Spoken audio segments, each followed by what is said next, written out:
Bom, agora nesse momento eu quero comentar algumas curiosidades e aplicações relacionadas ao que a gente aprendeu, tá?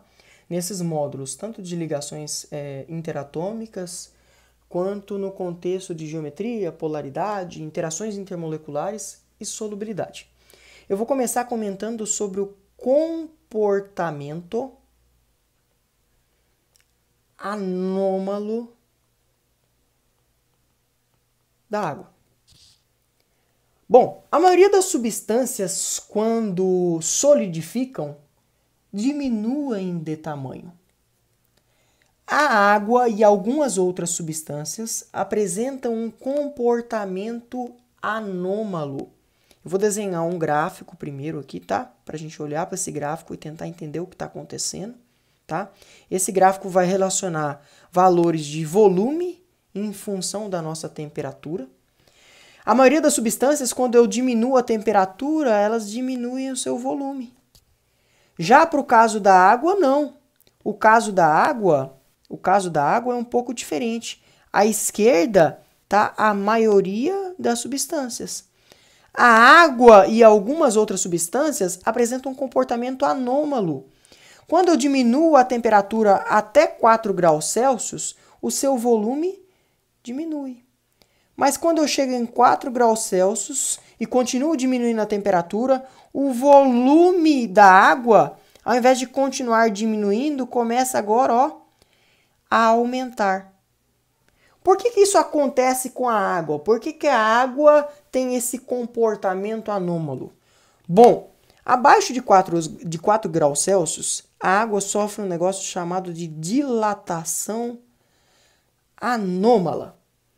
Por causa da intensidade das interações de hidrogênio que predominam entre moléculazinhas de água, abaixo de 4 graus Celsius, as moléculas de água, ao invés de se aproximarem, elas se afastam. E quando elas se afastam, elas adquirem uma configuração hexagonal. Eu vou desenhar aqui as moléculazinhas de água, tá? E nós vamos tentar entender como é que elas se organizam no espaço abaixo de 4 graus Celsius. Então elas vão adquirir uma configuração hexagonal. Uma moléculazinha de água, que é formada por um átomo de oxigênio e 2 de hidrogênio, a sua parte positiva, que é o hidrogênio, vai interagir com a parte negativa de outra molécula de água. A parte positiva vai interagir com a parte negativa. Se a gente continuar esse desenho, você vai ver que a parte negativa interage com a parte positiva. A parte positiva, que é o hidrogênio, interage com a parte negativa, que é o oxigênio. E a parte positiva interage com a parte negativa da outra molécula de água. Então, se você observar bem, você vai perceber, tá? Você vai perceber que essas moléculazinhas estão organizadas de forma que a parte positiva interaja com a parte negativa da outra e a parte positiva de uma interaja com a parte negativa da outra. A parte positiva interaja com a parte negativa da outra. A parte negativa interage com a parte positiva, a parte negativa com a positiva, a parte negativa com a positiva. Bom, de 4 graus Celsius para baixo, as moléculazinhas de água se organizam dessa forma hexagonal, tá? E para uma mesma massa de água, ou para uma mesma quantidade de moléculas de água, elas agora, ao invés de ocupar um volume que era determinado pequeno, elas ocupam um volume maior. Então, uma mesma massa de água ocupa um volume maior. Isso significa, então, que como densidade é massa sobre volume, e eu estou falando de uma mesma massa de água, como elas ocupam um volume maior, a sua densidade, que é inversamente proporcional, vai ser menor. Isso é o que explica o fato da densidade do gelo ser menor do que a densidade